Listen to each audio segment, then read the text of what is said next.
Guardians of the Galaxy Volume 2 is written and directed by James Gunn, and it stars Chris Pratt, Zoe Saldana, Dave Bautista, Michael Rooker, Bradley Cooper, Vin Diesel and Kurt Russell.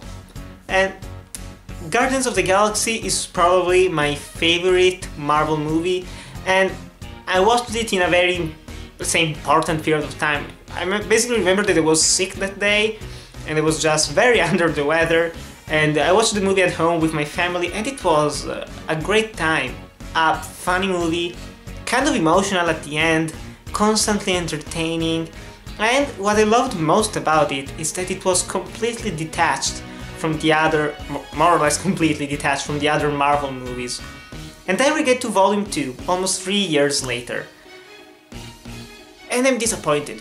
Which does not mean that the movie is bad for any means, it's not. It's actually a very well-made movie, technically especially, but it's one of those things, it doesn't capture the magic of the original. I know it sounds cliched, but it's true, it does not capture the magic of the original in a number of ways. First of all, it's not as funny as it thinks it is. It's kind of mean-spirited, which I'm all for mean-spirited movies, don't get me wrong, but here it did not work all that well.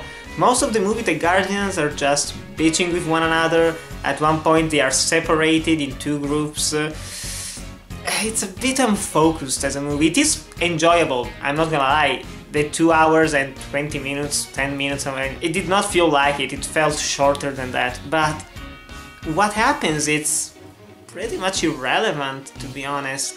Especially the whole subplot, because in this movie, the Guardians, it starts off with a cold open, the Guardians fighting a giant alien while Baby Groot is playing around to Mr. Blue Sky, which is a great way to open a movie, honestly. I did like it, it's a tracking shot, I'm always a big fan of tracking shots, but after that the movie kinda goes downhill story-wise, and I know that you don't watch these kinds of movies for the story itself, you watch it for the characters, and this is an ensemble piece. There are also other characters that come back, such as Nebula, played by Karen Gillan, but there was always something missing from the story. Especially the biggest disappointment was the relationship between Peter Quill, aka Star-Lord, and Ego, the living planet, who is Star-Lord's father, who is played by Kurt Russell.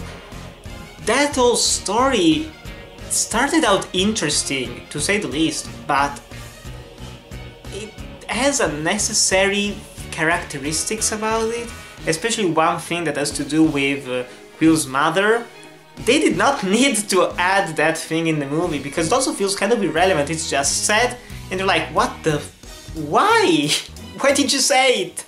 Doesn't change things all that much. I do like the production design. This is a gorgeous movie to look at, both from the sets, some of the cinematography is very pretty. I do like the variety of aliens, of characters that are in the movie, even though there are way too many humanoid characters in my opinion. Sylvester Stallone is in the movie for pretty much a cameo. He's a character from the comics, so he's gonna be in the future in these movies, probably not, who cares, honestly I don't care about these Marvel movies anymore. I'm kind of tired, it's superhero fatigue, because this movie is pretty much sequelitis at its not worst, but it's not good sequelitis. It has every single aspect that a sequel should have, which is take everything that made the original famous and amp it up a lot. So we have a lot of time spent with Baby Groot just being cute. We have a lot of on-the-nose music, which I do like the soundtrack to this movie. It's not as great as the first one, but there are still a couple of cool tracks in it. Spend more time with some characters like Drax the Destroyer, who remains my favorite character in the movies, honestly, my favorite one in both of them. And just, it becomes emotional, but it's not like it deserved all of the emotions from the audience. I think it was a little bit rushed. You do not get to actually be invested in a lot of these characters, the newer ones, I mean, enough to actually care about them. And there is also a character from the previous movie who was just weird in this, I don't know. It was a weird experience, I'm not gonna lie. It is enjoyable, it is fun, big fans of the MCU are gonna love this one, like they always do. Go watch it, I guess. It's probably already going to cross $1 billion this year, or close to it, but I don't think it's as good as the previous one. You should still check it out if you want to complete your filmography on the Marvel movies.